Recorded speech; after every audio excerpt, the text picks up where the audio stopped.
It's another wonderful time, and it's Wednesday live again. We are so excited. Today is the day that the Lord has made, and it's a new month. Yes, it's a special way for us to say Happy New Month to all our viewers. Thank you for always being with us on Wednesday live. All right. We want to say congratulations, happy new month. Welcome to the last month in the year 2025. And the prophet, I think it's not too early to also wish our people compliment of the season. Yes, compliment of the season. We are there's something about the atmosphere. The NS was saying something yesterday. The National Secretary of the Foursquare Gospel Church, and he said the moment you enter into December, it's like if everything changes, the atmosphere changes, and I can feel it already. We are already in the festive mood. We are already here at the national office. We are already in the mood of festivity. Yes. And even if you enter the national office now, right from the basement, the ground floor up to the third floor, you will see the coloration. Things are changing. The Christmas decorations are there. Decoration, it shows that we are here. We are here to celebrate the birth of our Lord Jesus Christ. So once again, you are welcome to Wednesday Live, the 5th edition. Yes, that's to show that Wednesday Live has come to stay. People have been wondering, Wednesday Live, how long would it last? It's going to last and last. If Christ tarries, it has come to stay. We thank God because it has come to stay right from the inaugural edition up to now. It has been God all the way. We want to thank God because you are part of today's edition. Let us assure you that today is going to be highly impactful, definitely interesting, entertaining. Just think of it. It promises to be great.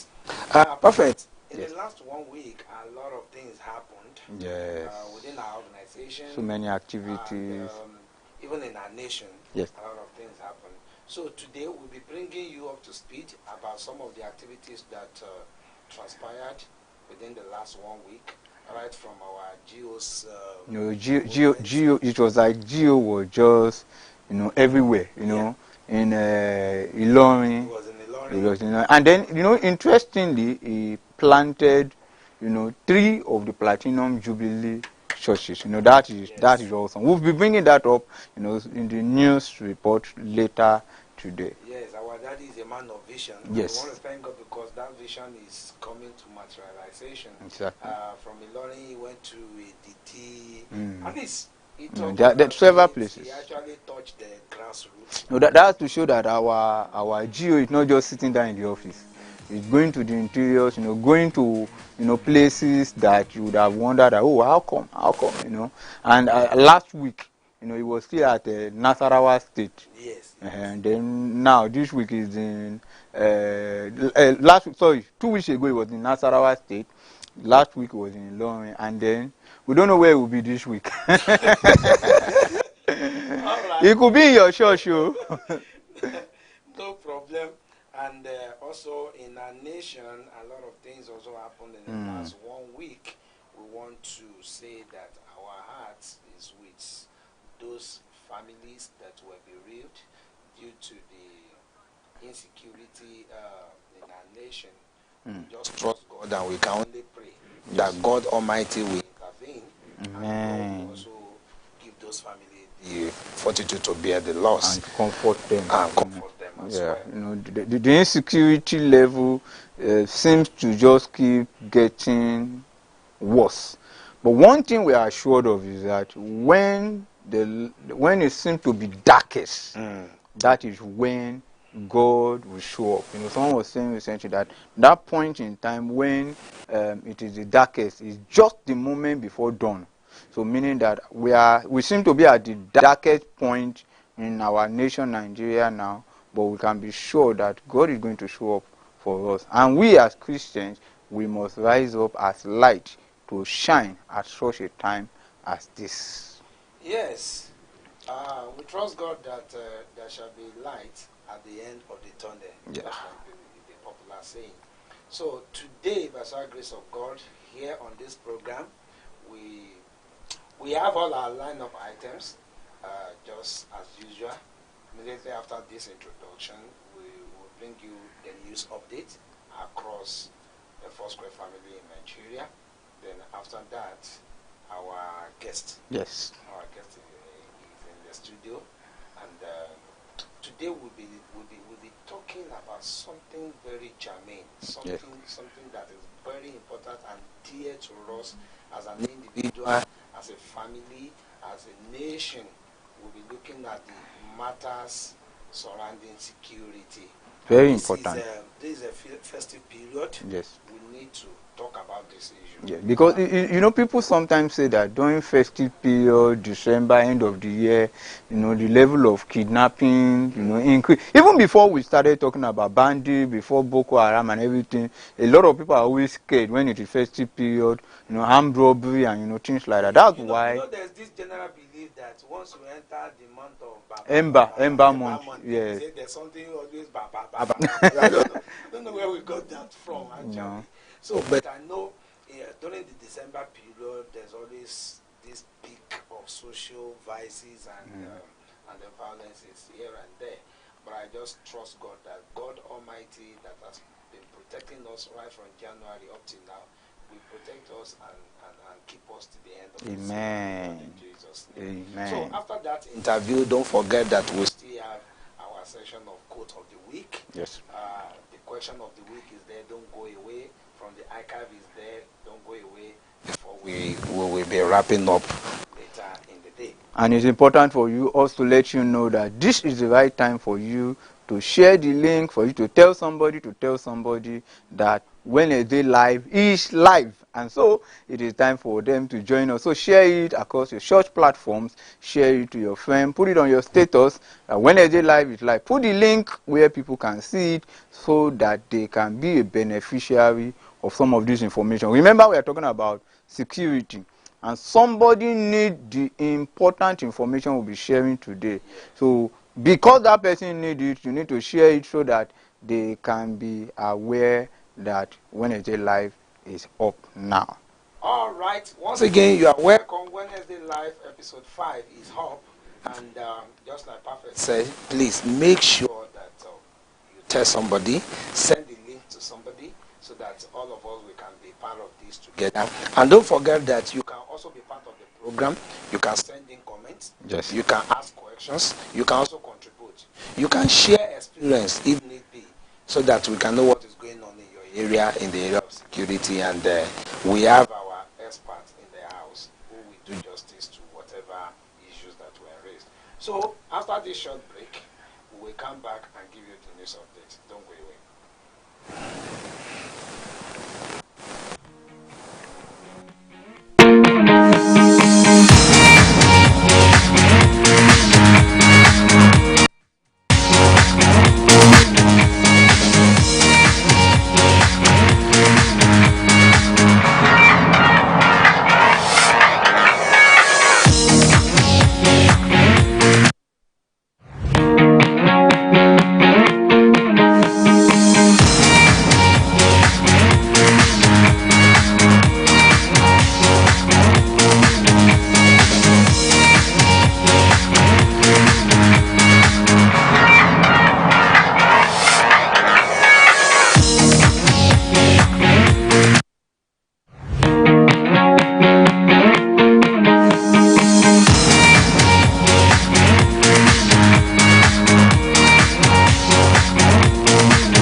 right, thank you so much. Welcome back. We apologize for that breaking transmission, and we are back with the news for the week.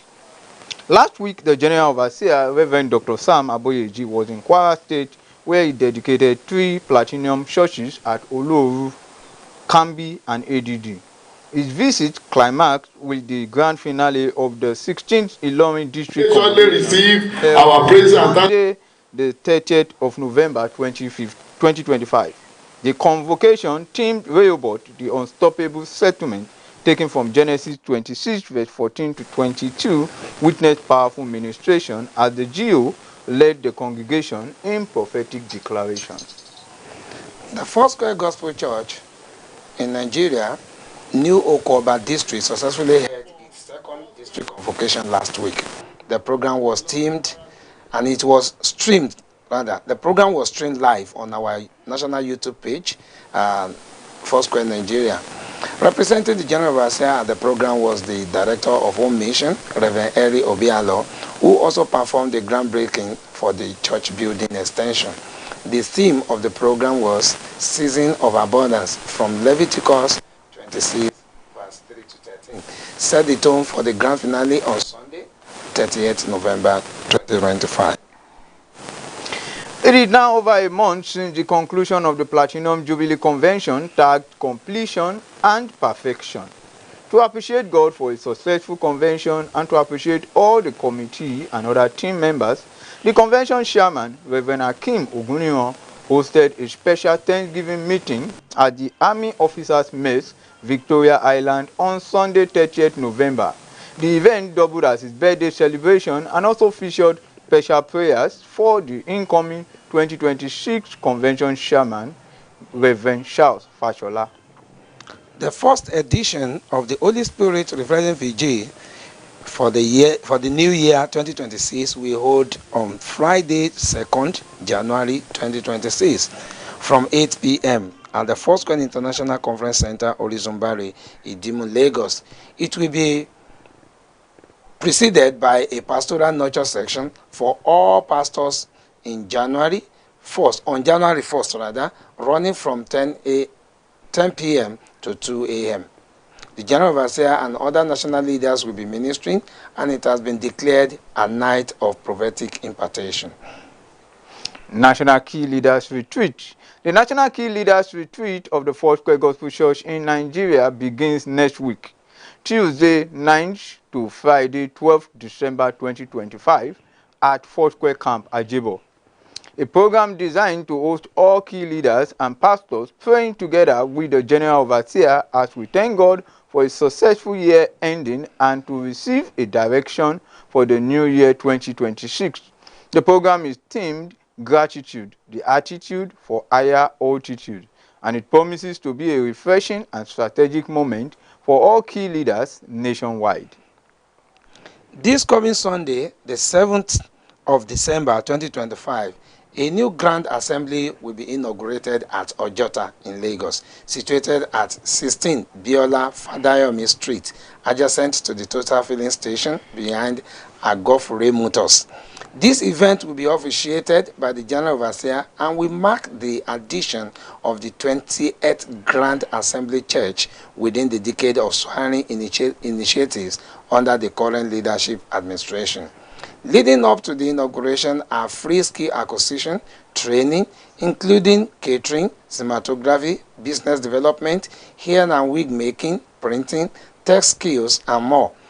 There will also be a free medical outreach on Saturday, 6th December from 8:30 a.m. to 11:30 a.m., followed by the official inauguration at 2 p.m. on Sunday with the General Overseer, Reverend Dr. Sam Aboyeji. The Christian Association of Nigeria, CAN, has declared a one-day nationwide prayer against Christian genocide in Nigeria. In a letter on 20th November and signed by Apostle Professor Samson Fatokun, the General Secretary of CAN, this is based on the resolution of the CAN National Executive Council held at Jos, Plateau State on 18th November and approved by the President of CAN, His Eminence Archbishop Dr. Daniel C. Oko. The Pentecostal Fellowship of Nigeria has further sent a circular to all churches under the PFN to declare Sunday 7th December as a national day of fasting, prayer, and public advocacy for Nigeria.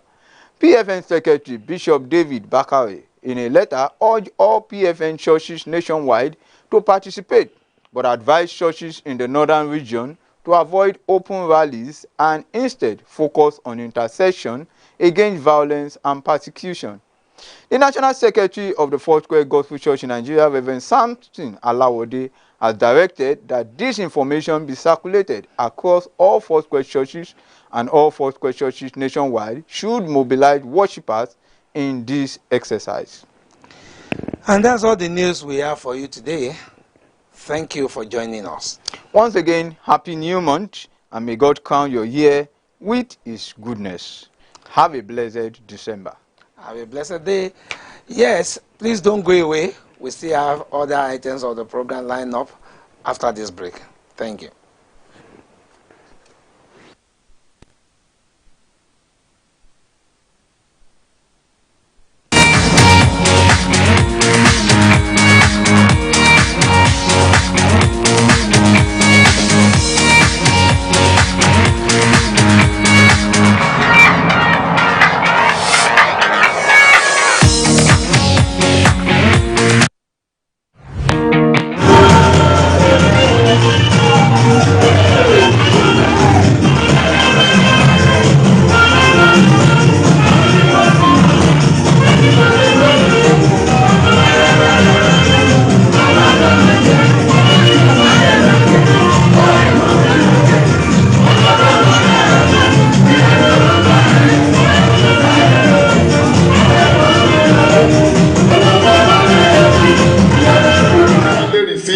Our praise and thanksgiving for all your mercies and goodness on this building provided for Foursquare Gospel Church, Oloru, Ilorin, Kwara State. Let's therefore dedicate this building in the name of God the Father, Amen. In the name of God the Son, Amen. God the Holy Spirit.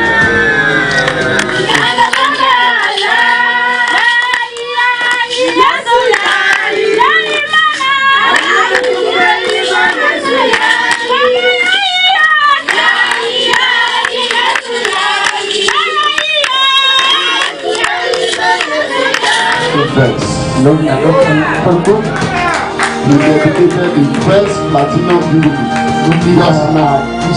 Now we are dedicating the second platinum jubilee. And that's how God will make your things number one.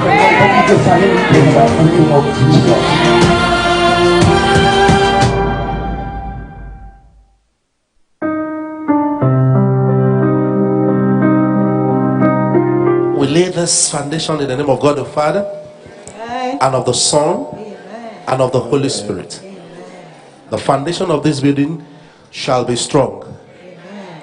We that have seen the foundation laying of this new edifice, we are seeing the completion. Amen. Every resources needed to do this work, Lord, release. Amen. It shall not be difficult. Amen. Season of scarcity are ended. You are entering your season of abundance. As you pay him per minute, as you continue, he will continue to abundantly bless you. Amen. And the beauty of this cathedral will draw men and women into it. Amen. By the time it is completed, it shall bring glory to your name. Amen. Thank you, everlasting Father. Thank you, blessed be your holy name. Hallelujah. In Jesus' name we do pray.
right.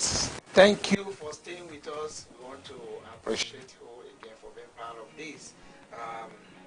Perfect. From that news update, what's your take? Okay, for me, one of the things I can see, there are two things Okay. I would say from the news update. The first is that the church is marching on the gate of hell shall not prevail. And that's based on the fact that, Platinum Jubilee churches is being planted, by the GO. And even, Koba, the auditorium extension, this is fine that God is indeed moving. But the second one I'll talk about is about the prayer that Khan is planning to have. And it's because of the insecurity. That's why there is security, because it's something that's very, very important to every one of us in Nigeria at such a time as this. Yes. Speaking of security in Nigeria, it's a known fact. It's something that is it's not hidden. It's obvious to the eye, so everybody could testify that this time around that we need both ritual approach as well as actions. So you can approach. Thank God that the CAN and PFM have declared a day of fasting and prayer. And you remember that even in the Bible, there was a particular time King Herod was picking the Christians, and he was just slaughtering them like that. He beheaded James. Okay. And then he wanted to land on Peter. And then all the disciples, all the church, they began to pray. Arose and they prayed, and God answered them. So, like the popular saying that people that could pray, there's a God that can answer. So today, like we promised, we'll be looking at issues surrounding securities, and there is not going to be Nigeria security alone, because we will narrow it down to our personal, individual security awareness. So our guest is in the house. So we have in the house our National Security Coordinator for Foursquare Gospel Church in Nigeria, and I don't know. By the time you listen to him, I know you love to listen to him, because somebody, for the little time we've shared together, is somebody that you will love to actually listen well to. experienced. Yes, well experienced. He knows his own when we talk about security. So, sir, you're welcome to Wednesday Live. It's a privilege to have you with us, sir. Sir, if you don't mind, would you like to just introduce yourself to our viewers at home? Viewers at home, good afternoon. I am Akinabi Moses Kayede. I am the current National Security Coordinator for Foursquare Nigeria. Thank you so much. Once again, sir, you are welcome. So I know our guest is a simple person who would like to add. There's actually so much more about him. So much more about him. Yeah. He would like to add. He just want to be very conservative, Just said Moses Akinlabi. He doesn't want to say more than that. All right. Okay, sir. Let's start this way. When we talk of security, to a layman on the streets, what does security mean to a layman? I know to a professional you can be talking some terminologies, some technicalities, but to a layman on the street, what is security? Or security awareness, let's put it that way. Thank you so much. So I'll put it this way: to a layman, when you talk about security, it's just a sense of being safe from danger coming to you. And you find out that this cut across every area of our life. In fact, everybody wants to feel safe. And now not just those who are living a very legit life, those who are leading a more compromised daily living too. You see, the criminal, when they go out to operate, they always want to make sure they go in there, do their whatsoever, and come out. You understand? So they put someone to mount guard as well. So everybody wants to be safe. So even the criminal is looking for security. Yes, wow. You see, so to a layman, once you mention security, it's just about being safe, about the ability to go about your day, your dealings without any form of challenge, fear of being hacked.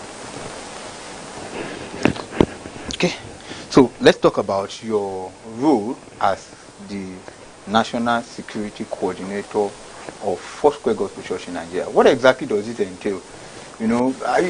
Maybe back then, some people will feel that, okay, the job of a security is just to stand at the gate, open gate. But what exactly does it entail? Oh, thank you. So, as a National Security Coordinator, one of my roles is risk assessment for the organization. Look at where the organization security-wise, where we're standing, where we should be, areas where we need to buffer up, you understand. Some of our place of congregating, is it safe? My job is to go into all the places, look around there, and offer solution. Then also, I advisory role. Okay. To the organization management. It's my duty to advise best practice. You understand? And then training for members of the organization nationwide. It's also my district security coordinators on time are properly trained so that they can also download that training for the local church members. You understand? Some of these include security tips, things to be aware of, awareness, as you mentioned earlier on, and all that. So, and then so many other roles that I'm not just want to mention. All right, sir. Thank you so much. Viewers at home, I want to reiterate that you can be part of this program by sending in your comments, your questions, or your contributions. So we still have in the house the National Security Coordinator for Foursquare Gospel Church in Nigeria.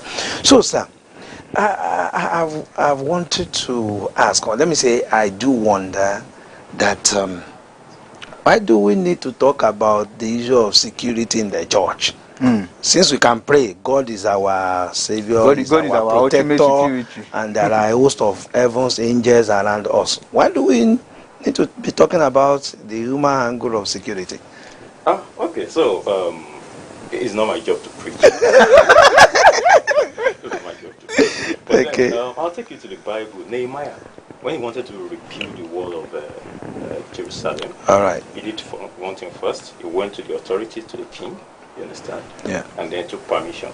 And it was also recorded in the Bible that while the workers worked, one hand was on the tool, the other one was on the weapon. Do you understand? Yes, sir. So it's actually important that we take security. Well, first off, you look at it, the church is a place where everybody congregates. It's open to the public. Everyone walks in from every. No, the church is about the only place where you walk into and nobody's asking you where you're coming from.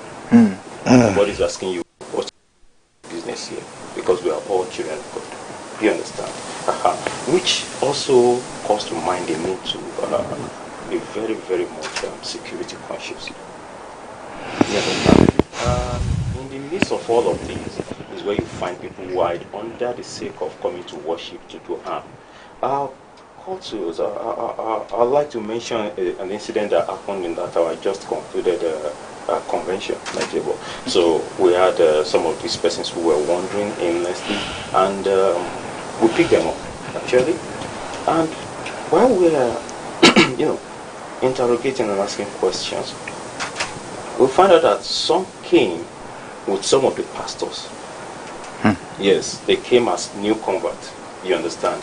So they were in camp. As far as the pastors are concerned, they brought a new convert to the camp. And you're happy you've converted it, so you brought him. You agreed to follow you to camp. I can relate. We can relate. Okay. So, but these new converts actually already pocketed 2 phones. Wow. Belonging to other church members.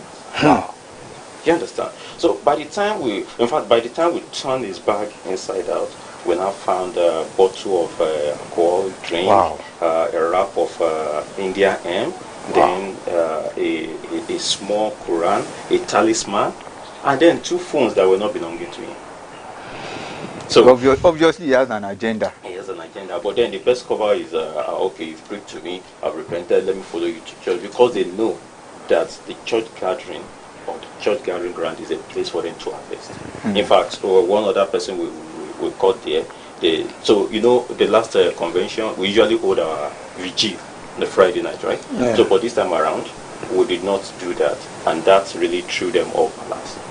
So their plan was to come in there, they mobilize, they click, they come in there, they harvest phone as much as possible. They always have this standby team. The person will take the phone and then go to sell it up. Also in their team, they have an engineer who instantly, once they pick this phone, he wipes the phone off. So even if you catch them taking your phone and it's been wiped, it's difficult for you to prove ownership as well.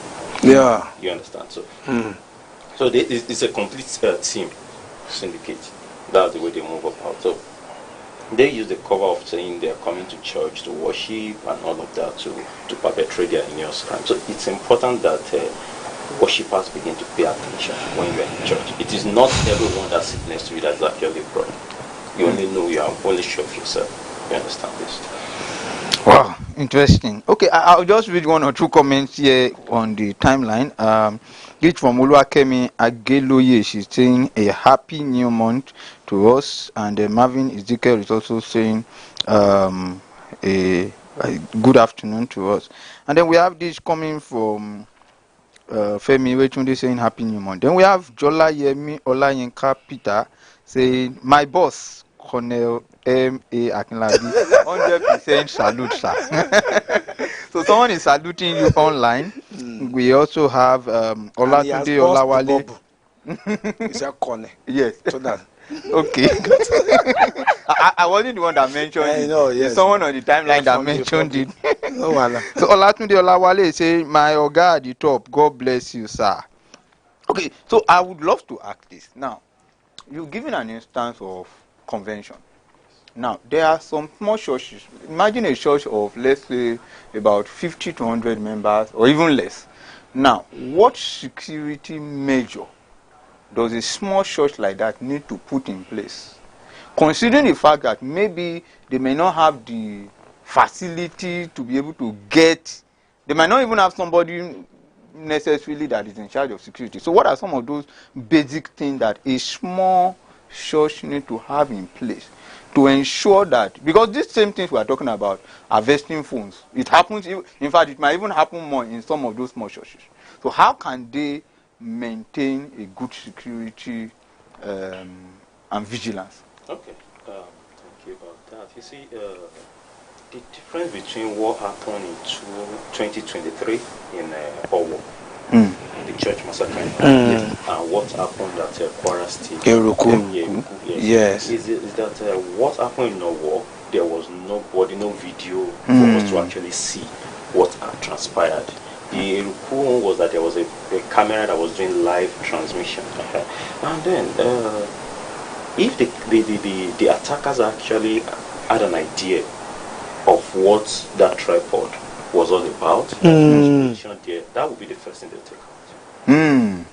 So, but then maybe because they are not sound in that way, so they don't know. They just want about their business. So what I'm saying is, no matter how small a church is, even if it's a gathering of 5%, one thing you should invest in is the CCTV camera. Wow. It does a lot of things. When people know that they are being watched, then they are careful. Yeah. You understand? No matter what, how much of a target you are supposed to be, when you are in a place where people are observing you, then the team that is out to take you out will have to double their effort, or just abort for them. Period. Because every criminal wants to commit a crime, then get away. Nobody wants to commit a crime, then get caught. You understand? So the first thing you should invest, in fact, as soon as you have a structure, you understand, that you can worship in, the first thing you should look at is installing camera. And these things are quite cheap now. I think with some 200, 300,000, you could have some cameras that are off the grid, solar panel. So they are powered by the solar, a little solar panel from the sun. So you don't even need to have electricity running around the clock or inverter system set up. So it's important that you have that. Also, you're having a gathering of 50, 100%. That's not small. That's not small. You see, one thing we should also understand is that security is not about the next person. It's about you. Okay. It starts with you. Do you want to stay alive? Yeah, of course. Do I want to stay alive? You also want to stay alive. Yes. So the three of us, you volunteer one person to take watch at a particular time. Then when it's getting tired, another person take over. You see, it's just like this. You understand? Security is actually home to us. It's quite basic. I mean, to start out with. You don't even start thinking about the professional angle because that's going big. But when you're talking about a church, a gathering, where you have 50 persons, the first thing that should come to mind is, okay, we are 10 in this place. Let's also have our eyes on the lookout. For myself, as a practice, I don't get into a room I cannot get out of. Do you understand? There's no room I walk into. The first thing I look around for is, should anything go south, there's fire, there's anything, how do I get out of it? Do you understand? Okay. It is not, so when we begin to work with a sense of understanding of that we are responsible for our own security, then we know that we need to take proactive steps. Now, some may want to confuse it for paranoia, but no, it's just being aware. It's not being paranoid. Because how do you walk into a place where you're not secure? In fact, if you're inviting me to an event, a program, the first thing I want to look out for as I arrive at that place is I stay from afar. I look at the kind of security you're putting in place. If you don't have a proper security measures, I'll just, withdraw quietly, give you some excuse. And so it's important that you're having gathering of 10, 20 persons, children are gathering over 10, 20, 30 of them. The first thing you think of is, how do we make sure this place is secure? Now, it's not just about somebody walking in with a gun or with a knife. There are so many things that could cause insecurity. A loose cable, a loose roof could cause that, because that is safety hazard, right? Then fire sparks and everybody start rushing out the door, and before you know it, people fall and they start marching on each other. There could be loss of life. And these are the things you don't want to happen. And by the time people come for an event and then there was fire or there was this stampede and all of that, the next time you're calling them for such a that nobody's going to turn up. You understand? It's because, as you started earlier on, what does security mean? To a layman, to be safe, to be able to go to a place, conduct business there, come back safe. You understand? And the moment they know that once you go to that place, it's not sure, Gary. Just call them next time, nobody will turn up. Do you understand? So it's upon us to make sure that we guarantee our own security. Don't even think about the next man. Just think about yourself first. Okay, I'm here now. I'm responsible for my security. Have I checked around this vicinity? Have you moved around it to observe what is amiss? I mean, the way we are made, you understand? Intuitively, when you move around, you see what is wrong and what is right. Instinctively, you just know this should not be. Make effort to make sure that that thing is removed or draw attention to it. There are some things that you are not trained, maybe because of your nature, you're not trained to handle. But speak out. Oh, excuse me, this cable lying this way. Oh, this fence, I think, is supposed to be covered. Why is it this open? Oh, this gate at this time is open. It should be closed. You understand? Call attention to it. You just never can tell who will be around there to say, oh, this is right. Okay, let's call somebody else to come. Thank you very much, sir. We are in the festive period now. Or let me say, gradually we are moving towards December month. We are in December month, and there are a lot of activities here and there, and it is also believed that the crime rate is always on the increase around this period. Sir, what should be I want us to drive this discussion home. Let's drive it down home to individual, personal. What should be our daily conduct or consciousness in times of safety, in times of security?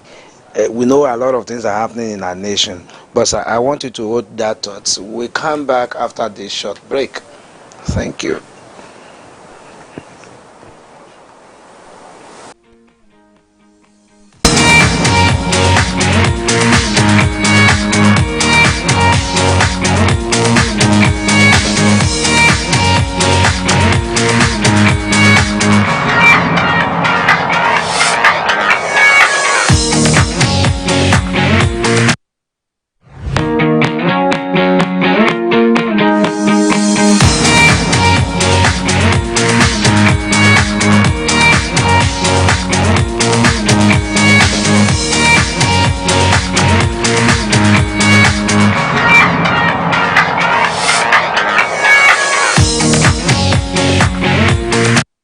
hereby unveil the theme for our 71st annual convention.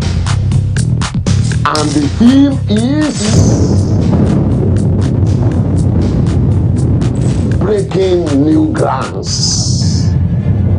Isaiah 42 verse 9, 43 verse 19, and Revelation 21 5a.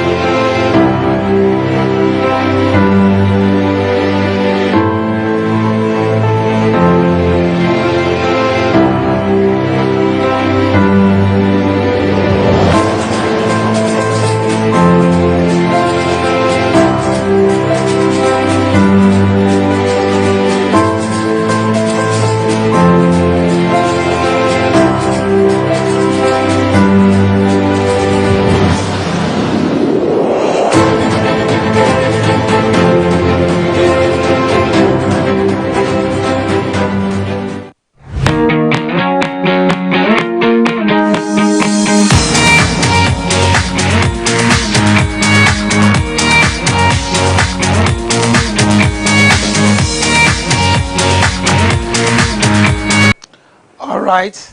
Thank you again. Thank you for staying with us. We are still in the studio, Wednesday Live, episode 5. And we still have with us the National Security Coordinator for Foursquare Gospel Church in Nigeria. Thank you very much, sir. Thank you for being part of this. So before we went for that short break, I was asking about what should be our daily security consciousness as an individual during this festive period. Okay, so everybody would want to go about their business as usual, but you have to be mindful. This is the period when the push for easy money is always on the eye. I mean, there's this set of people that are awake as early as 5 a.m. to get a bus to their place of work, you understand, come back late in the evening, life goes on and on. But then, please, there's a need to be aware that there's also those who are out waiting for such individuals. You understand? So there's this, what you call the one chance. Previously, it used to be that you get into the bus, you are cornered, your items are retrieved from you, then you get pushed out of a moving vehicle. If you survive it, fine, but a lot don't get to survive because most time people eat the ground head first. But that has actually changed. Now, what they get into is they kidnap you once you get into their vehicle. Now, most times it will even be 5-6 persons. The more the merrier for them. They kidnap you, drive you to a location. Sometimes they keep driving around all day. Then you are forced to call your loved ones. So this time around, your phones is not really much of a use to them, but you are made to call your loved ones and ask them to start crediting your account. So you are held captive, you understand. People are forced to credit your account, and once they are crediting you, they stop by any of the ATM, any of the POS, make withdrawal, and they do all of that all day. Then once it is evening and they've done, they are collected their loot, they allow the victims to go. So it's imperative that we pay attention. Which bus do I get into? Which one do I know? So oftentimes people stand by the roadside. In fact, people who do this kind of what do you call it, one chance thing, they don't come from the garage. So ensure that you at least take that pin to board your vehicle from the garage where the vehicles are, can be accounted for. But let's take Lagos for example. Yes. Because I know quite sure that except if you are traveling on a tour, that's when you will have the luxury of entering a garage to board a bus. Yes. But all these commercial buses roaming around in Lagos, okay. You get out in the morning, you see one bus saying Ojota, or should and those ones are easier. So how do you identify such? Okay, so they are easier, like you said, and that is why we find them easy to board. And it's easier to get into the hand of the wrong ones too.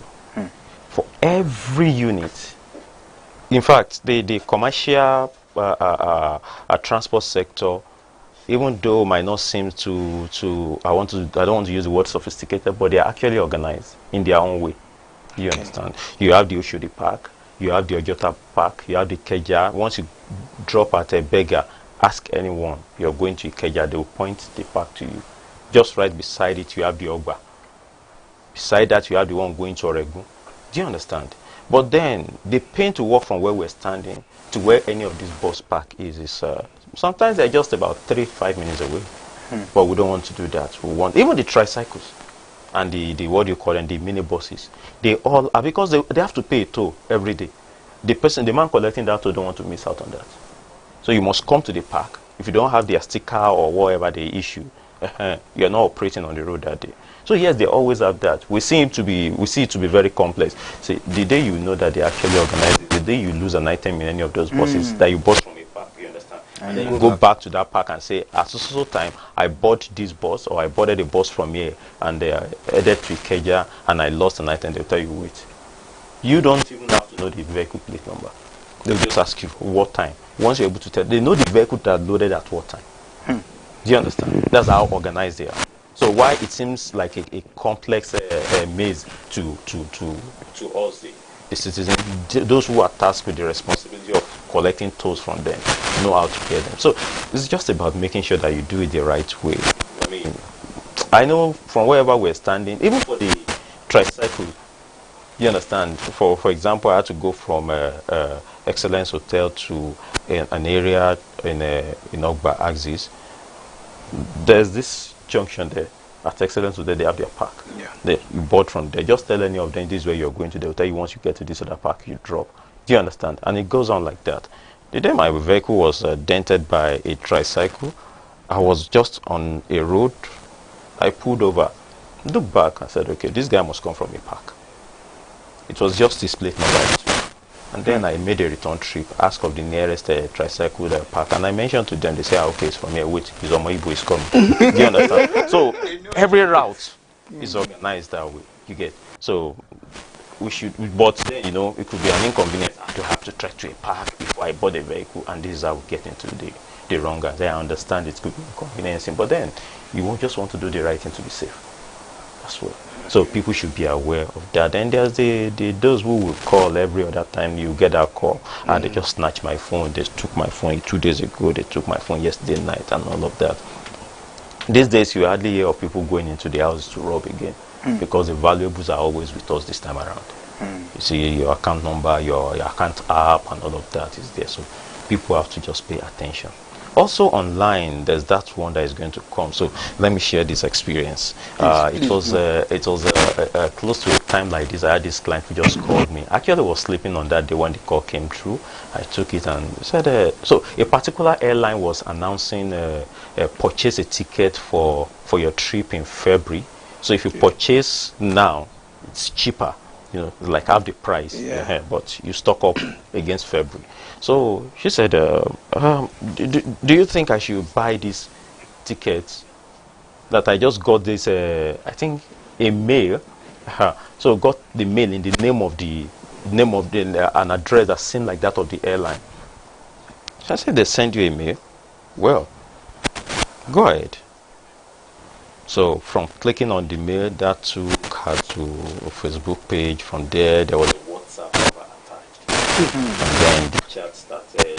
And then the moment you went into the chat on WhatsApp, you see the airline name.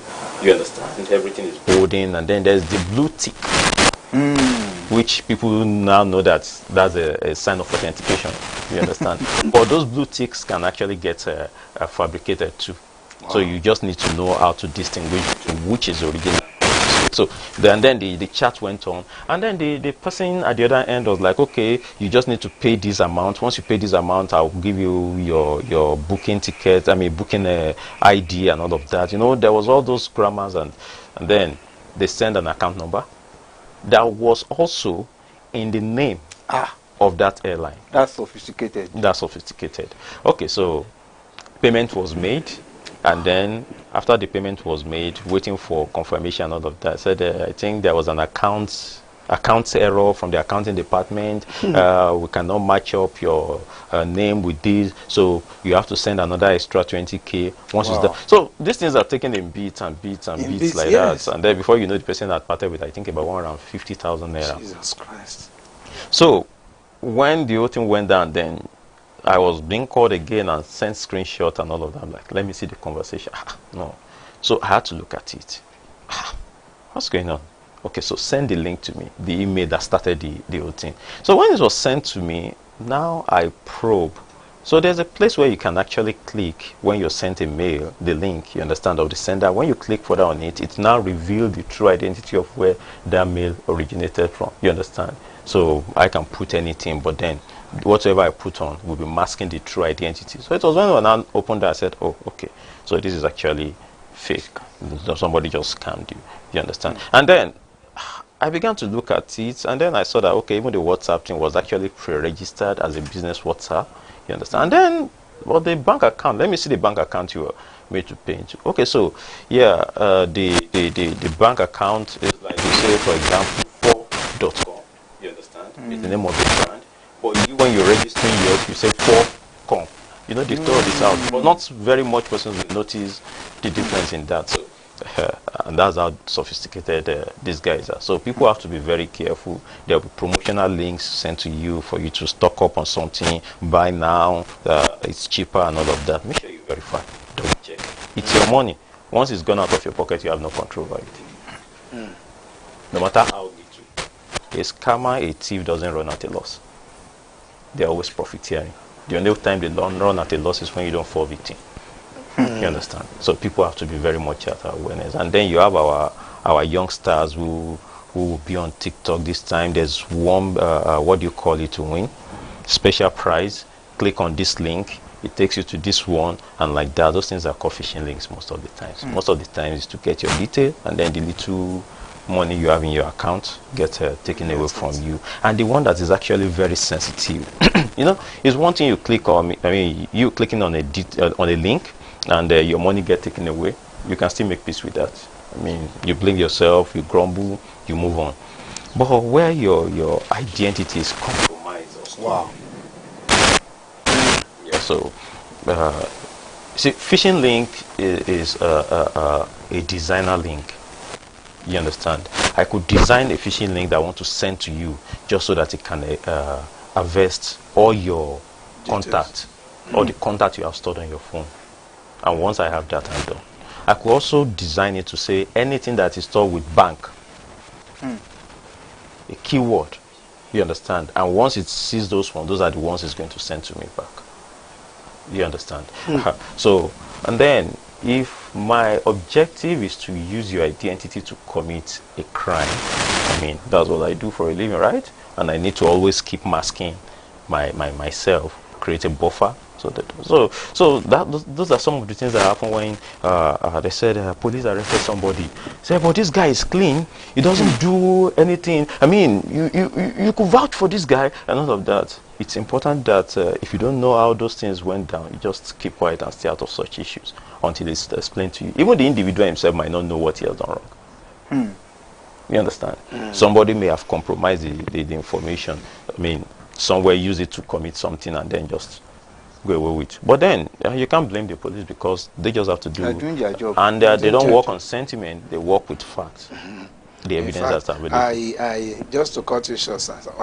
Perfect, I'm coming to that. Yes. So please, you can keep sending your comments and your questions. We are seeing them. We will get back to them in the future. Sir, I saw a video yesterday just to corroborate what you are saying now. Somebody commented on a video online. It was just a comment, and I think maybe you should also help us to speak more on that. That there are a lot of things going online now that we should be careful. We should have that security consciousness of what we do online. Somebody commented on a video. There was this issue of a particular lady that was raped in a church during the COVID era, and the lady was murdered. So somebody now commented on that video and said, that sounds all right. why we only go into the church, stay alone and things like that. And the profile of the person that commented was traced, and the person got picked up. In fact, I learned that he spent like 3 years in jail. But at the end of the day, they now discovered that it was not even him that did the comment. Somebody else hacked into his account, used his own image, used the guy image as a profile. So when they were tracking the profile, they went and picked the wrong guy. But eventually he went to jail. So, sir, I think this individual security awareness, we should drive it down, because this is technological age. A lot of things are happening online. You will just sit at the comfort of your home and somebody will call and say, another field, cyber security. we have a meeting by 8 p.m. on Zoom. We are sending you a code, or your account officer is calling you from the bank and things like that. All right. So there's something that we take for granted in this part of the world. Okay, sir. And it's because of our call it our don't care to do things. So what's my email? Some persons don't even know their own email address. The password, how to log into it. They just had it opened by someone for them. And we know now that whatsoever it is you're setting up, whoever owns whoever has the password to your email address control your social media existence. You understand? So I also did certified ethical hacking way back in India, and then part of the modules of those training was something we called social media exploitation. Do you understand? Yes. Okay. And it's easier for me to sit online on your profile and then gauge your personality and be able to profile you that this is the lifestyle this person leads and this is who this individual is. And with that, I can just easily determine that this person fits for a purpose I need them for. Our I don't care attitude, I think majority are more concerned about the safety of their money in their account. The rest, she's my friend, want to borrow my phone and take and use. She lost her phone and he lost his phone. Want to log into his Facebook and take. He's my friend. I trust my friend so much. I don't say don't trust, but then be very careful. At least have the presence of mind to know who handled your phone, your password last. So if anything happened and you're called to question, you could be able to say, oh, the last time I dropped my phone with someone was this. So there was this conversation around me some time ago where some of the other chap was saying, you didn't even wonder why I'm using his phone to speak with you. That one said, I know he gave you his phone now. Yeah, what if I had stolen it? He said, you can never steal that man's phone. You understand? I'm that serious about things like this. The pages I admin, even on WhatsApp group, I make sure that none of my members bring this we're doing Zoom by 7 o'clock, kind of, because that's a weak link. The moment somebody send it in, the entire group is compromised. And the person keep going from one person to the other, You never can tell how strong the other person can. So once I notice that you are this type of person who takes such and bring it to the platform and said, this one, we are receiving one code from anywhere. I mean, it's commonsensical. The only thing I understand is that they put you under a certain pressure.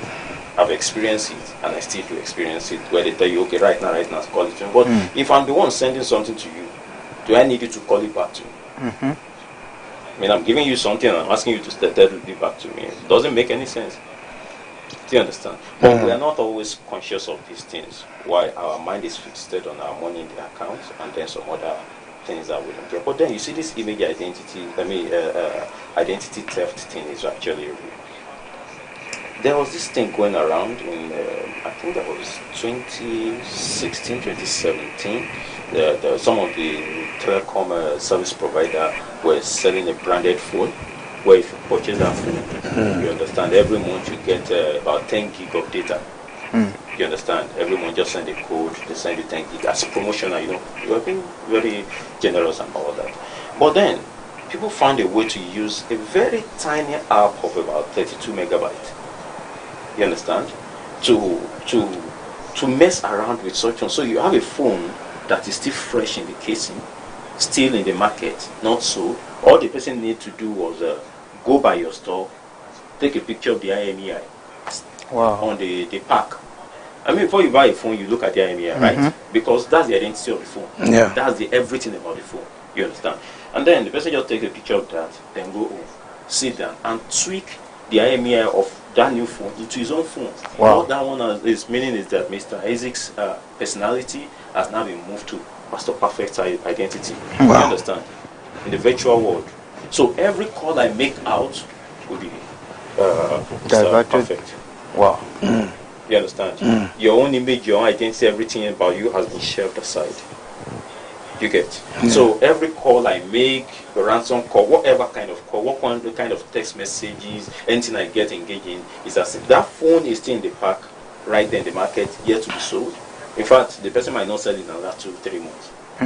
But I already used the data on it, accumulated some of those data, and that was why there was those cheap data then that you buy for 20,000 naira, you are using it for 1 month, and then all of a sudden it vanishes.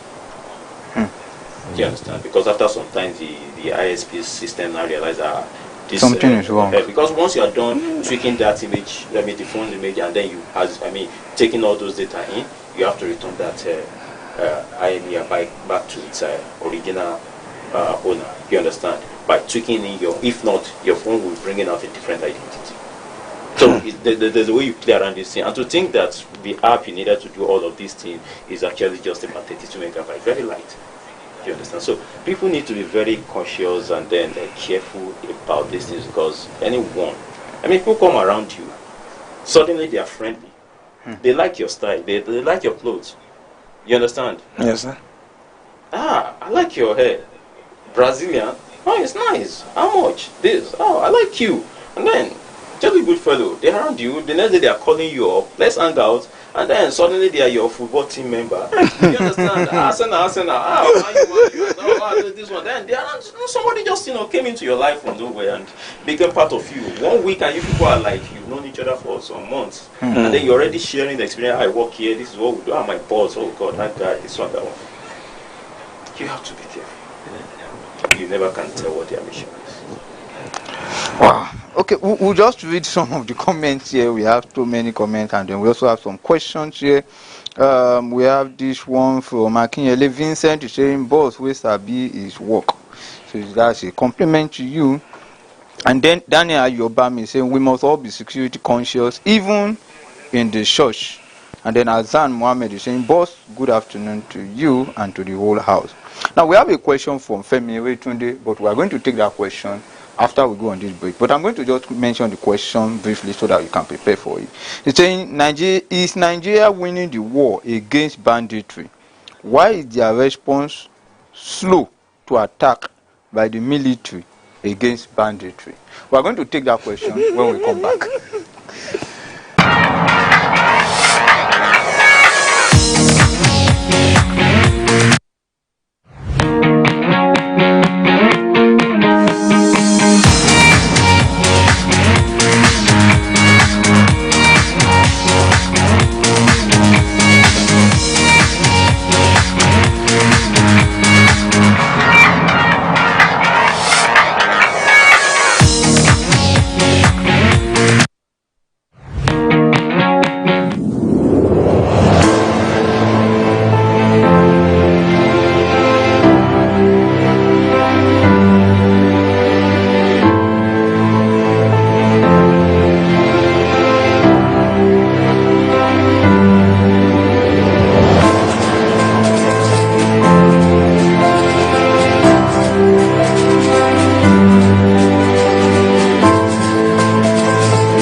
Alright, you're welcome back. We are still on Wednesday Live, and we still have with us Mr. Moses Akinlabi, the National Security Coordinator for the Foursquare Gospel Church in Nigeria. Before we went on that break, there's this question coming from Femi Wetunde, who is asking, is Nigeria winning the war against banditry?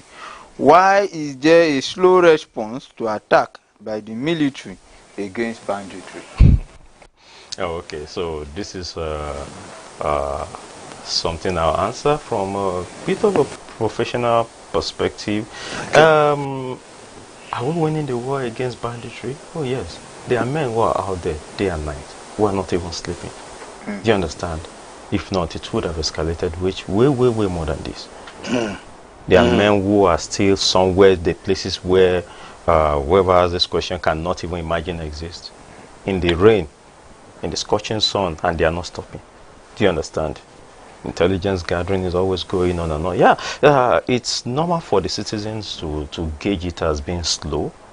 Do you understand? Because you expect that something rises here, eat it with hammer, and then stop there. And that one rises here. But then, some of these things are not handled that way. You understand?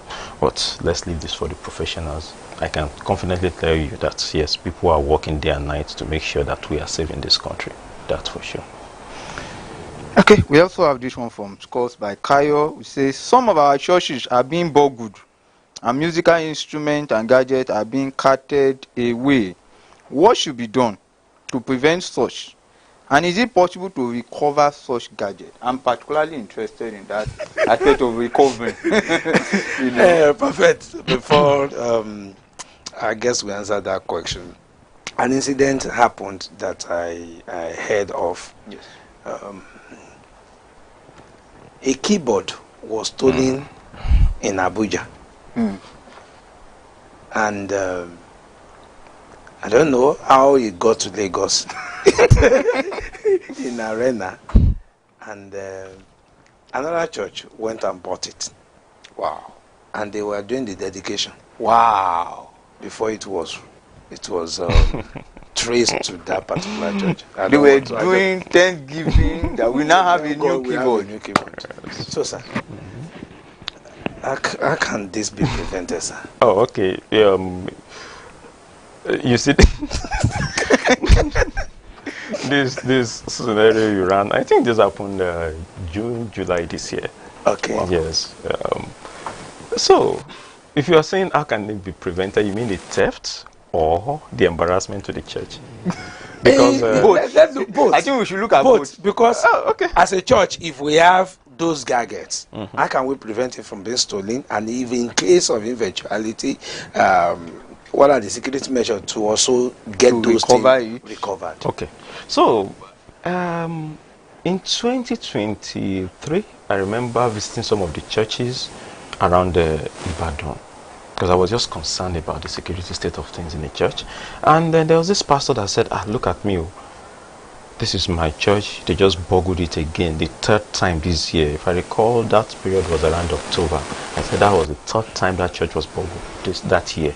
And then they stole all their instruments, the speakers and all. Show me a very big spot that became vacant all of a sudden. I said it's serious. So I looked around, couldn't find any CCTV. I said, you don't have CCTV camera here. I said, that thing is expensive. But what was mental stolen deduction is more expensive than exactly. the CCTV. So I said, all these speakers and the keyboard and all of that. I say, all those things is about over 12 to 13 million naira. Wow. But it won't cost him 1 million naira to set up a CCTV camera. Do you understand that? So you find out that most times, in fact, a lot of times, we would rather not spend on security and lose valuables. And it's always painful to me. People will just say, I just get somebody, let him be there. And just get somebody, let him be there. It's not, security is not about just getting somebody. You see, when you lose an item, there should be someone you can hold responsible. If not, you're not doing anything. So if you're getting somebody that you're paying 40,000, 60,000, this somebody will be collecting until the day something happened. And the person will just minus himself and say, because of 60,000, I go die. Do you understand? But put in proper measure. There's a global standard for these things, which indicates that whatsoever the value of your item, 10% on the minimum should be used to even secure it in annually. So you're having an asset worth 100 million naira, and it's hard for you to minus 10% of that value. You know, your asset value increases over the year. So you can't take 10% away to manage such. Now, the church in question, the reverend in charge is actually very proactive. You know, the year before he reached out to me and said, look, I have some valuables, I want to secure them. I said, sir, track it. So he said, we can track that in. I said, yes, you can track it. So really? I said, yes, you can track anything. You can track about anything. I have trackers that is as flat as an ATM card. Wow. Those that are just as miniature as this that I'll throw on you and you even know you're carrying anything. And to give me real-time update of wherever the item is at that time. He said, okay. So that aided the recovery of the item because the item was stolen and was left in what we call a cool-off for a number of months. And then when they called me, I said, Shebi, you tracked it? He said, yeah. I said, go and relax, sir. Don't worry yourself. And the day the sales was finalized, and then the church in question had contributed, and then they eventually had miraculously bought a keyboard, you understand? Because the keyboard is so expensive that even those who sold it came to the police station to stand and say, yes, this was, you know, when you buy something premium, yeah, it comes with a certain identity. Yeah. So they came and said, no, this item was purchased also year from us at so cost, and the cost has actually tripled. You understand? So it's not only the owner that is laying claim now, even those who sold it are standing.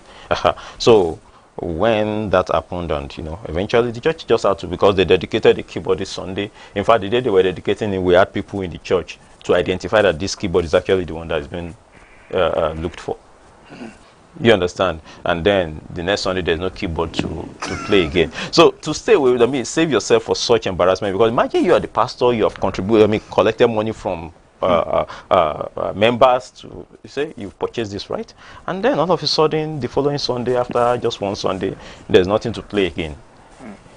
That's if the pastor does not even spend some time, you know, behind police counter. Oh well, yeah, because we realized that he actually bought a stolen item without him knowing, and the person who sold it did not prove difficult. He just said, I bought this online from somebody, I'm ready to. So to just make everything quiet and then do it easy. I mean, the house of God, you can't drag it in the mud, and also that was done. So it was left for him to go and face the man that sold the item to him to recover his money. But then the embarrassing side of it is that you're a pastor, you are expected to have this integrity, you understand, and then now you are the one who purchased a stolen item without knowing. There's a practice that has been with us Africans way back in the days that suddenly we seem to have dispensed with. In fact, back in the days, you know, you want to get married somewhere, they go to verify first, right? Yeah.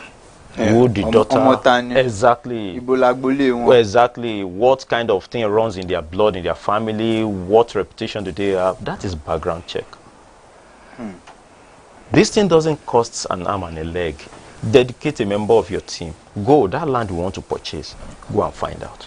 Go to the Ministry of Land, run it, call a lawyer, please help us check this thing before we step into it.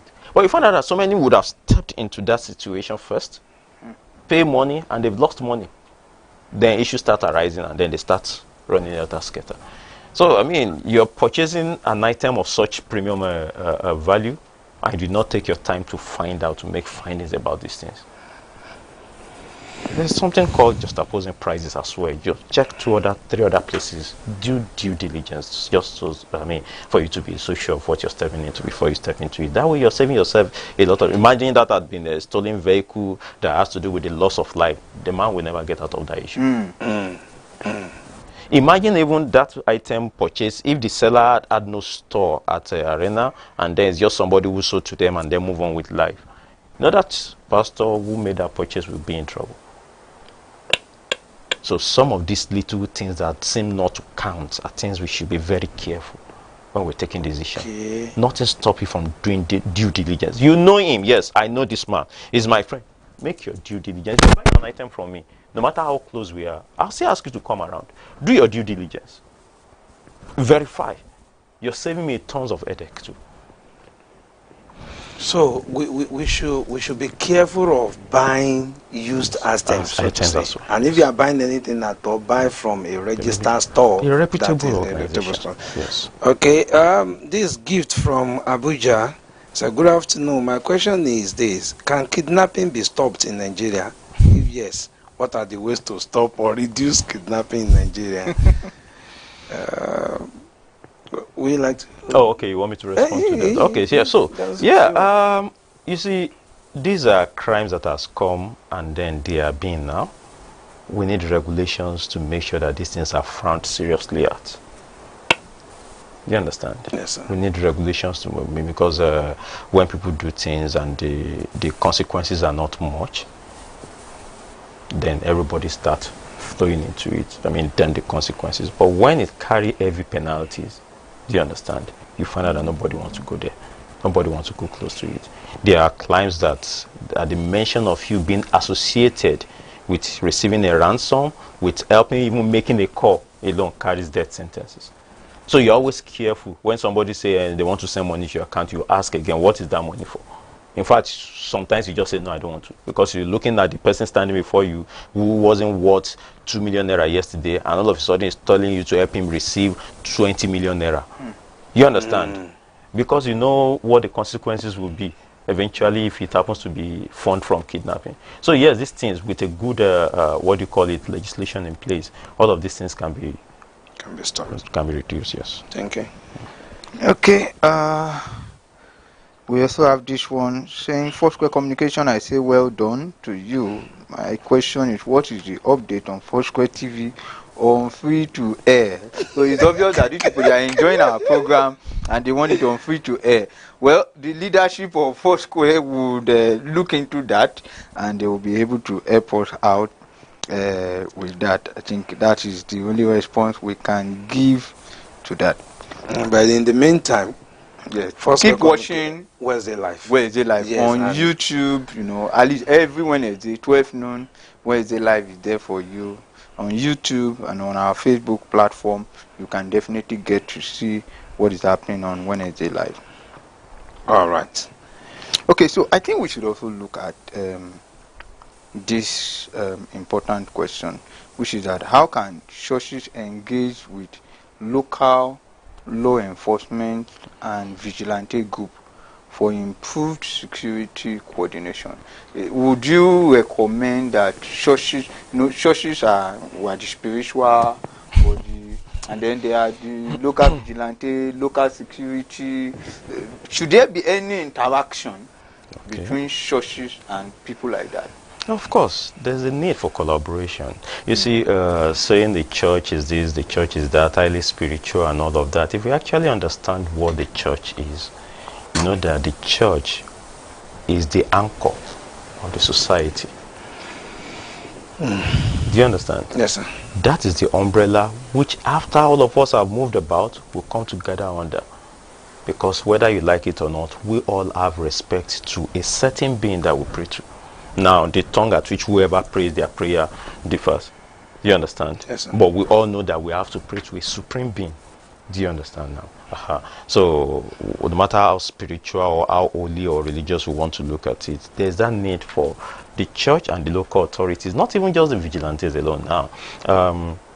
There was an issue where the church was being pressured to make undue payment, you understand, on a land that they've paid before.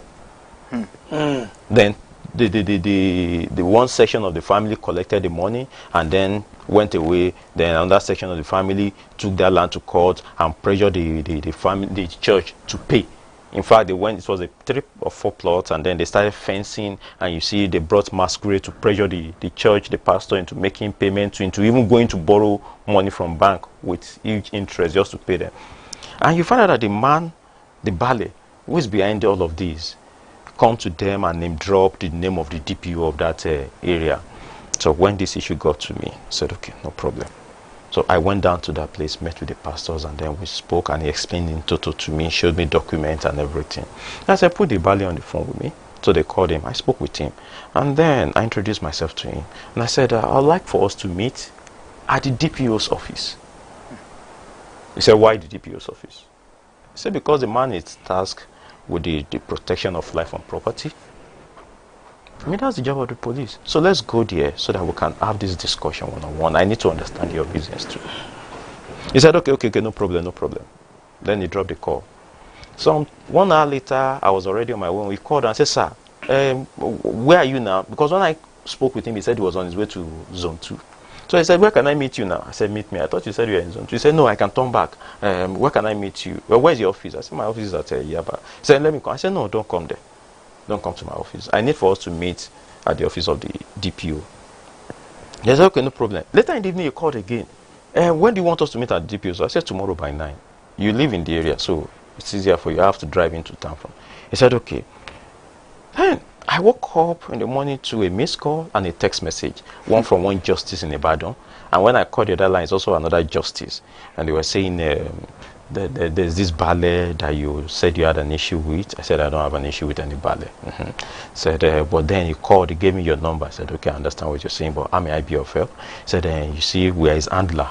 I said, okay, so please just take it easy with him. It's not an issue. I said, well, I don't have any problem with him. Aside that, he's been harassing my church members and I need him to stop. I said, okay. So one thing you find out is that I went into that meeting on that day by 9 in the morning. We're at the DPO's office. The DPO kept calling him. He wouldn't pick calls. In fact, till 6:50 in the evening, he didn't show up. Meanwhile, he was parked around the area, observing. So you find out that this man has been name-dropping DPO, police, and all of that, and everybody in the area has been afraid of him. Meanwhile, he has no close association with the DPO. So it was when I went into the issue that the church now realized that this man doesn't even know the DPO from anywhere. What I was able to do was unite the church there in that area with the DPO. They had this cordial relationship, you understand? So the man, as we speak, they are still on that land. And there has been no harassment. At least no report coming. So you find out that sometimes the church also needs to have this close relationship with the security organs in their area. Okay. It's actually very important that they secure such. All right, sir. About 2 weeks ago, sir, yes, there was this, what do I call it now, a kind of alert online saying something around Najebo. You know, this one concerns us. yes. Because come next week, we will be in Najebo. Yes. That the bandits, there is a camp in Najebo, there's something close, and there's everybody should run away. But so, sir, as our national security coordinator, sir, how safe is Ajebo camp presently? And people will be going to camp next week for a program, and we also will also be there. We want to, we want to take him by your word. What's the update of that information? Is it a fake news? Let's start from there. By the grace of God, that was 2 weeks, Thursday 2 weeks ago. Yeah. Okay, I think I was home when I got the message, and a lot of numbers I don't even know were sending, you know, that picture to me, links and all of that. They're asking how we safe. So I laughed. Actually, I also have been aware of that settlement for over 2 years now. Okay. Yeah, no doubt there are people from the northern region who stay there. You understand? Okay. When that news filtered out, the police authority in Ogun State did one small thing. They moved swiftly. I think about 40 police officers were deployed into that bush. About 20 others were also deployed. Okay. And in fact, the tracing started from our property into the bush extensively. You understand? And 6 persons were met in that settlement that were brought out who are from northern extraction, and then they were taken to Abeokuta for questioning just to understand the nature. But you find out that this place is actually a farm. Okay. And you have these nomads. So it's because of this insecurity that all of a sudden we begin to see nomads as a threat. As a threat. Back in the days, they go with their wives, right? Then their wives are the ones that sell the fura and nono that we drink, right?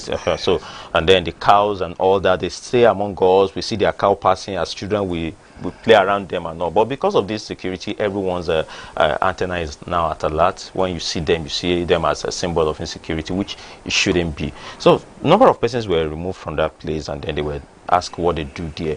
But I can assure you for one thing, even as of yesterday, I was in Ajebo, and one of the things we've done there is that I met with some of the youth leaders, and we have meetings with some of the other, in fact, the stakeholders.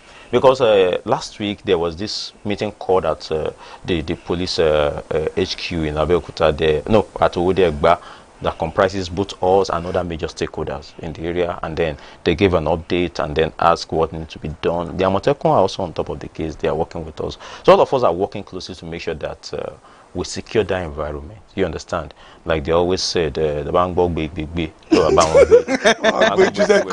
you get that now. So we also have to make sure. But then let me also ring this that we are coming to camp. By the grace of God, God has helped Foursquare Gospel Church in Nigeria so much that we've not recorded any incident in Ajebo camp. Every other time we've been, it's been awesome. And one thing I just want to draw our attention to is that why majority are in camp and then worshiping and lifting holy hands, some of us handle the back end. You understand? And we see the things that happened. You understand how we arrest some of these situations. I just want to advise that you're coming to camp to worship God in all earnest. You understand? Know that God is everywhere. Whether in your cabin, in your room, on the altar, God is omnipresent. He's everywhere. You understand? So you have to take that into note. We have issues of people who come to camp after the preaching is done with, and everybody is expected, as your body biology requires, that you go back and rest for the following day. You still find people at the altar, praying 3 a.m. They're praying, and then they sleep off. Okay. Which makes it easier for anything to happen to them at that point in time. Anybody. And eyes cannot. In fact, we saw some of these while we were patrolling, and you have to wake them up and then take them to the security post to lie them down so that they can safely just sleep there with their properties before those who will go around. I mean, some persons can easily get tempted. You see an item lying uncared for, somebody will pick it up. You understand? Yes, sir. So there's a need. But as for Ajebo is safe by the grace of God. I was there yesterday, and then we were planning a security protection for the forthcoming event. Yes. So okay. Ajebo is safe. Ajebo is safe. I think this is a very important question that somebody asked now, and the question is, how can they get trackers? Because I know that there are pastors. You mentioned something about trackers, and so there are people that have important equipment, and they're wondering, so how do I go about it? How do I ensure that I track this equipment?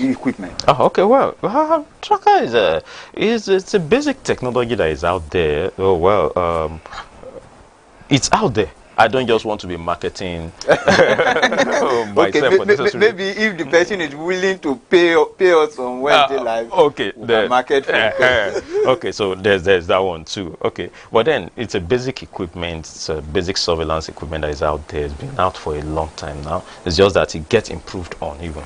Okay. You understand? Before it used to be as big as this.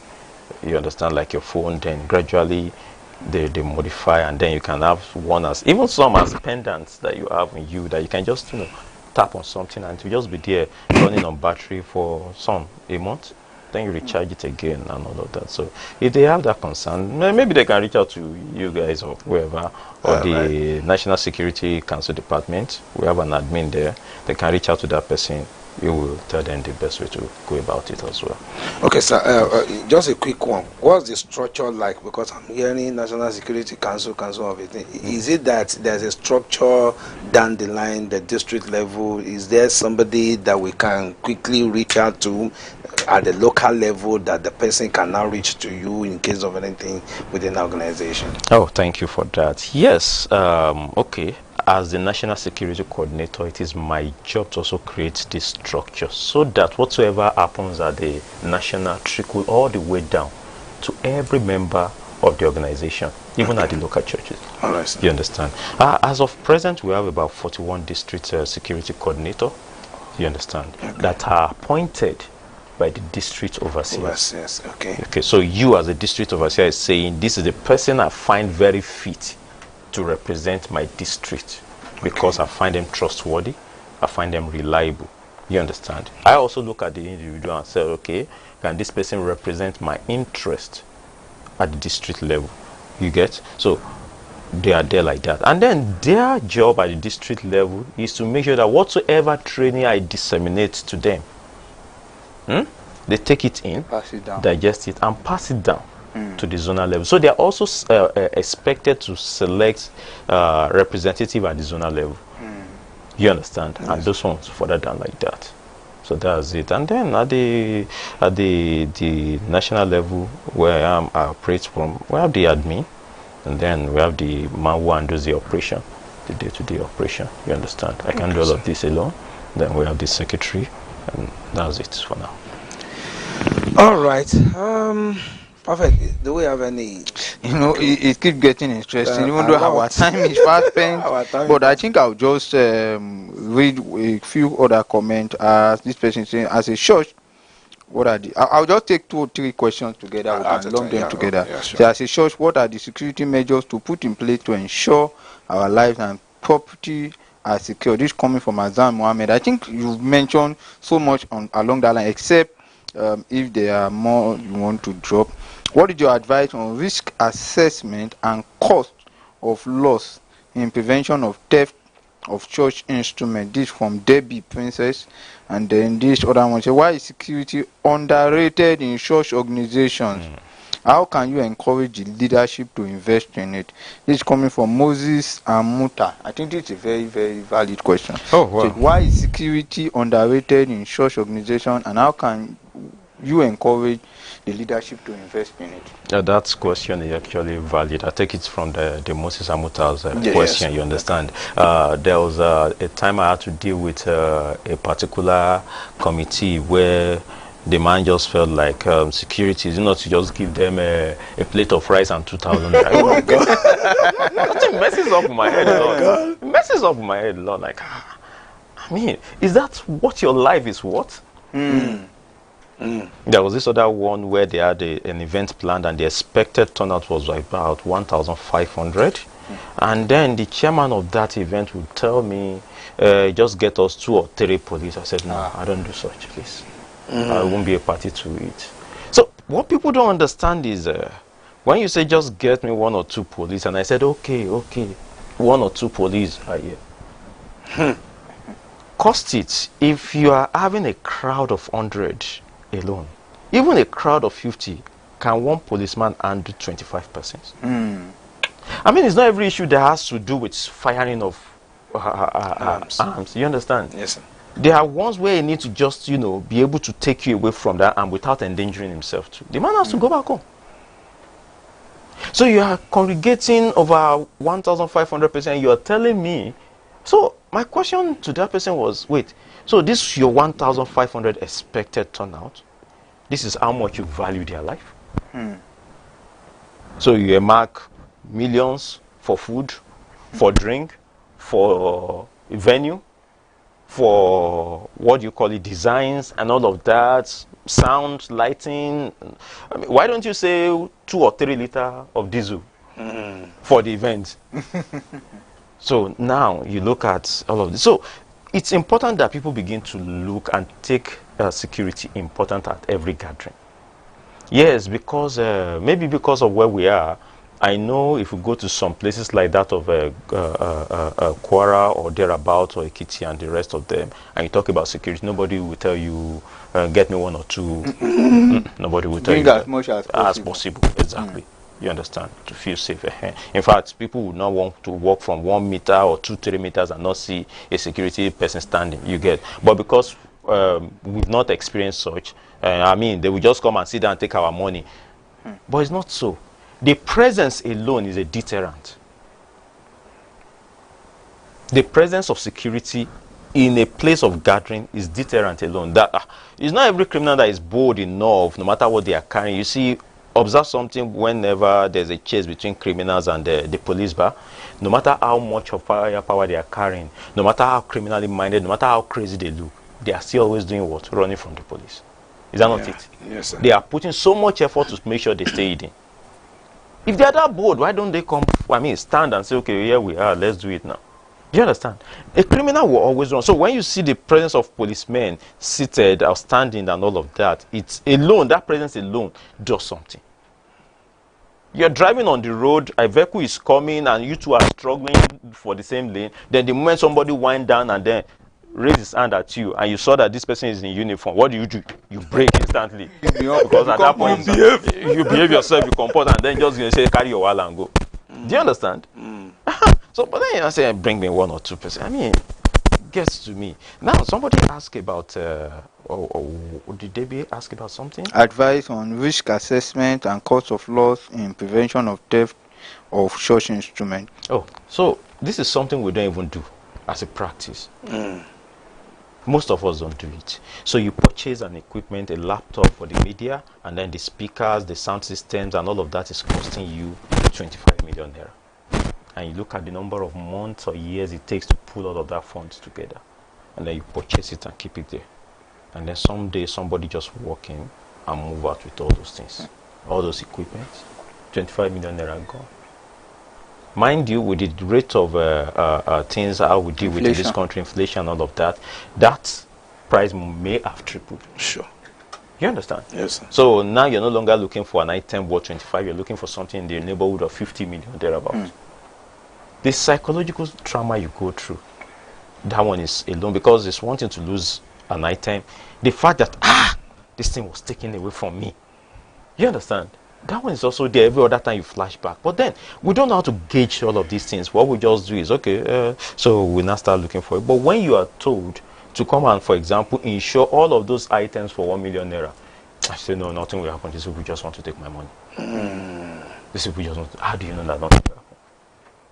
In fact, I had to tell someone last week, I said, sir, my advice to you is that even if you're getting into any business, so I have people that go into business, and one first thing they do is they reach out to me and say, okay, this is the people I want to trade with.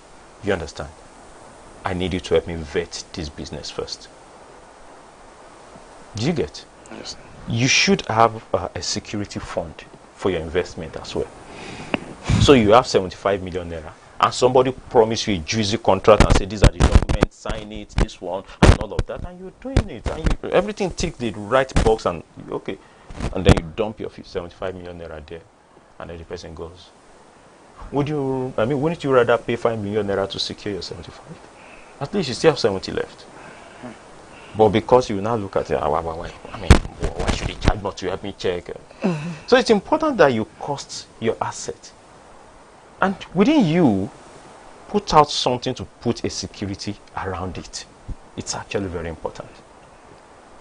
We should learn to make that an habit. In fact, for our organization and as individual, you have a shop, look for something, put a camera, even if it's one. It's easier to say, this is the man we are looking for. Do you understand? Yes, sir. Something happened at one of our branches. A church member whose brother is a security guard in a compound directly opposite the church. You understand? Left his beat, went to buy food. By the time he got back, somebody had moved the generating set in the compound, but he didn't know because it wasn't his job to put it on. It was in the evening when the owners wanted to turn it on, they didn't find the gen set. They arrested him, took him to the police station. He couldn't say anything much because he had nothing to say, and there was no camera to prove. So what did they do? He was in police station awaiting trial and all of that. So it was somebody who was concerned too when I said, wait, this church, they used to have cameras now that faces that side of the road. So they approached the pastor and said, sir, please can we check just in case? And when they play back the tape, now found out that it was somebody within that area. So it was by the picture that was printed out that the culprit was apprehended, and that's how that person ended up not going to jail for a crime he did not commit. Do you understand? So if that had not been in place, somebody else would have gone down for a crime they didn't commit. Well, we can never exhaust anything about security. It's very eye-opening, and it's just obvious that there's so much to learn, unlearn, and relearn, especially on security. Yes, there's so much to learn. Well, I have a good news for our viewers that, of course, we can't exhaust the matter of security. We will keep on talking about it. But our national security coordinators has agreed that this is not going to be a once and for all thing. Yes.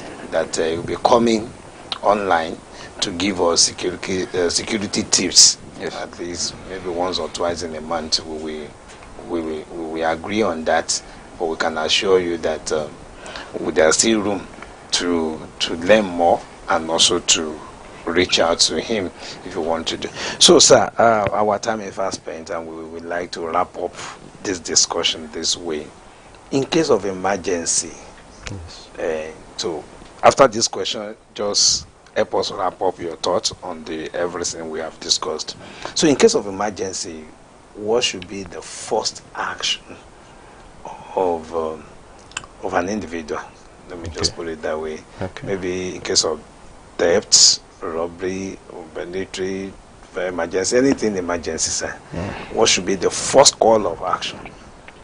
Okay, so while it's hard to put one single answer to a very broad ask, emergency differs. There could be medical emergency, there could be fire, theft, robbery, kidnapping, there could be gun shooting, and then all of that. It's very broad, accidents and all. But the most important thing is identify what you're dealing with first. People panic a lot. Hey, they just say somebody say something, they are carrying it like that without knowing what they're dealing with. Is it even a fire? Is it just a smoke? Is it a ruse? See instances where somebody run by and people are running after him. Where are you running to? The man is on his own mission, going wherever he was. Maybe he was late for something. But because of the state of the country, you understand, everybody is running after him. And then you find out that after running some meters, you find out that, okay, you are just following him. You're not going anywhere. You understand? So identify what is chasing you first. What is happening there? You get? You see, there are ways we are all created. There's nothing crazy or rocket science that happens around us that we cannot instantly make sense of. All we need is calmness of mind. And the moment you know, okay, oh, it's smoke. Is it fire? Is it burning? How? Even by the time you perceive the smoke, you know if it's just a wire that is about to get burned or if it's something that is already on fire. You know the difference, you understand. Then you know that, okay, the next thing is for you to quietly leave that environment. Look for somewhere to hang and wait for rescue. Then the next thing for you, which I know people would not believe, but it has worked for me so many times, is called the emergency number 112. Yeah, they will tell you it doesn't work, but I've used it severally and it works actually. You get 112. Yes. That is the Lagos State emergency number. Now, for other states, I know it might not be in existence, but at least for Lagos State, it works. I've used it many times, and it works for me. So just call it. They will ask you what. In fact, sometimes when you call and it drop, they call you back. Wow. To ask you what your emergency is. Is it a medical? Is it fire? Is it a robbery or whatever? And then you can explain to them. They ask you your location. You tell it to them, and then response with, I've used it a countless time and it has worked for me. So yes, so please first identify what the problem is and then call the emergency number, speak to whoever answers you there, tell them quietly and calmly what you're dealing with, you understand. But also make sure you are far removed from the place of danger, because if you get hurt, then that further complicates things. So remove yourself from the place of danger. If it's fire, there's always a at the national office here we have a muster point, right? Yeah, we have that, and then we even train fire marshals and all of that, just to make sure that, and then we do trigger fire drill from time to time, just to make sure that, okay, if there's fire, how do people exit the building without creating stampede and panic, you understand? So all of these, the insecurity we deal with these days is quite broad, but the first three things is call yourself to awareness. What am I dealing with? My phone has been stolen. Okay. First, go to the police station and make a report. Whoever took your phone, use it to commit a crime and drop it back. Within that space of time that they're using it, even if it's eventually found or not found, but they have to come back to you and say, so day you use this phone to commit a crime. The police entry will be there. Do you understand? Yes, so speak for you. That this person was at this station actually to report this crime, not that. So that's it. Wow, it's been awesome. There's been so much to learn, and we want to sincerely appreciate you for all of this security information. Just like Mr. Isaac said earlier on, we'll still learn so much. Just keep following us on Wednesday Live. We'll bring you more details about how you can get some of these security tips, which will be coming up to you maybe like twice in a month, and that's the way it's going to be.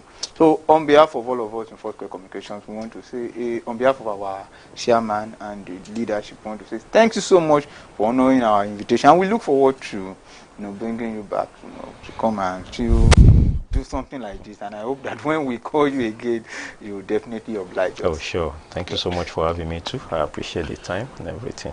You're Thank you. welcome, sir. Yes. All right, we'll go on this break, and when we come back, remember we still have our question of the week, our quote of the week coming up, and it's going to be awesome. You know, our question of the week is that opportunity for you to be able to win a prize on Wednesday Live. So don't touch the dial. We'll be right back.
All right.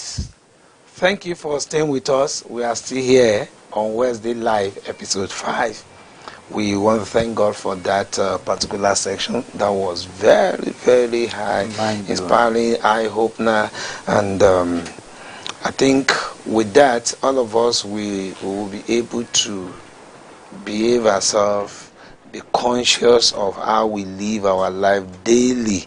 We are children of God, but at the same time, God has given us the instinct, the wisdom to observe our environment and take the necessary precaution where necessary. Like we told you, it's not going to be a once and for all thing. We will still bring back our guests in the course of the subsequent edition of the program, rather. So, perfect. What do we have now? Yeah, so we'll move on to our question of the week. Our question of the week. Now, this is, we have 3 questions, and there's the opportunity for you to win a prize. And the first correct answer. So, our question of the week: name the missionary couple that brought the Foursquare gospel to Nigeria, and in what year did they arrive? Number 2 question: Foursquare Gospel Church started in a bar. What was the name of the bar, and where was it located? And number 3, what month is Loyalty Month for 2026 in the Foursquare Gospel Church in Nigeria? You can send your answer on WhatsApp via WhatsApp only to 08039701132. So those are our questions for the week, and as you send your answer, we will announce we gave an expo. Yes. That you can go online, watch the 70th documentary. Yes. Of Foursquare Gospel Church in Nigeria. You will find the answer to question 1 and 2 there, or you can purchase the book Milestone of Impact. Milestone of Impact. Yes. You can also get it there. Question 1 and 2, you find it in Milestone of Impact. And if you watch the documentary, you find it there. So it's just for people that have been following us, what is happening in Foursquare. You find it very, very easy to answer. Okay. So let's have our quote for this week.